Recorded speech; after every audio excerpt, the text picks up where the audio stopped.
ఆరోగ్యశ్రీ కార్డుపై election commissioner చొరవ తీసుకోవాలని టీడీపీ ఎమ్మెల్యే అభ్యర్థి జ్యోతుల నెహ్రూ కోరారు. కాకినాడ జిల్లా జగ్గంపేటలో సమావేశంలో ఆయన పాల్గొన్నారు. ఆరోగ్యశ్రీ అన్నది ప్రతి ఒక్కరికి ఎంతో ఉపయోగపడుతుందని అన్నారు. ఎలక్షన్ కమిషన్ చొరవ తీసుకొని దానిని కొనసాగించే విధంగా చర్యలు తీసుకోవాలని డిమాండ్ చేశారు. ఎన్నికలే వారం రోజులైంది. మన ఎన్నికలే సుమారు ఎలక్షన్ కోడ్ వచ్చి 2 మాసాలు పైబడింది. ఈ ఎలక్షన్ కోడ్లో ఎమర్జెన్సీ అవసరాల మీద ప్రత్యేకమైనటువంటి నిర్ణయాలు తీసుకోవాల్సినటువంటి అవసరం ఎలక్షన్ కమిషన్ మీద ఉంది. నేను ఈరోజు టీవీలో చూశాను. ఆరోగ్యశ్రీ అన్నది సామాన్యుడికి సంబంధించింది. ఈ ఆరోగ్యశ్రీ 1500 రూపాయలు ప్రభుత్వం బకాయి పడి ఉంది ఓవరాల్ గా ఈ రాష్ట్రంలో ఉన్నటువంటి ప్రైవేట్ హాస్పిటల్ అన్నిటికీ. కాబట్టి మేము రేపటి నుంచి ఆరోగ్యశ్రీ యాక్సెప్ట్ చేయం, నిలుపుదల చేస్తున్నాం అని చెప్పి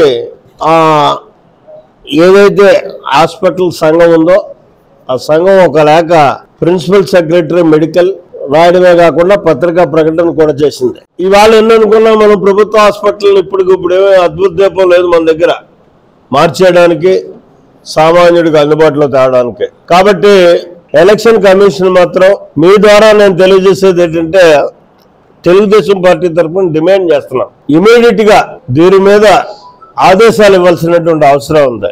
ఏదైతే ఆరోగ్యశ్రీని ప్రభుత్వ హాస్పిటల్ అన్ని కూడా తీసుకోవాలని అంటున్నారో, నిలుదల చేసామంటున్నారో, ఇమీడియట్ గా దాన్ని కొనసాగించే విధంగాను, అలాగని చెప్పి ప్రభుత్వ పరంగా ఏమైనా వెలుసుబాటు ఉంటే వాళ్ళకి పేమెంట్ ఇచ్చేటటువంటి విధంగాను ఎలక్షన్ కమిషన్ ఆలోచన చేయాలి, ఆదేశాలు ఇవ్వాలి. లేనట్టయితే సామాన్యులు చాలా ఇక్కట్ల పాలవుతారు. ఇంకా 4వ తారీఖు అంటే ఇంకా 15 రోజులు ఉంది, 10 రోజులు ఉంది. ఈ 10 రోజుల్లోనే కూడా చాలా ఇబ్బందులు పాలయ్యేటటువంటి పరిస్థితి ఉంటుంది. కాబట్టి ఇమీడియట్గా ఈరోజే ఎమర్జెన్సీ పర్పస్ మీద స్టేట్ ఎలక్షన్ కమిషన్ ఒక నిర్ణయం తీసుకుని దీని మీద ఆదేశాలు ఇవ్వాలని చెప్పేసి తెలుగుదేశం పార్టీ తరఫున రిక్వెస్ట్తో కూడుకున్నటువంటి డిమాండ్ చేయడం జరుగుతుంది.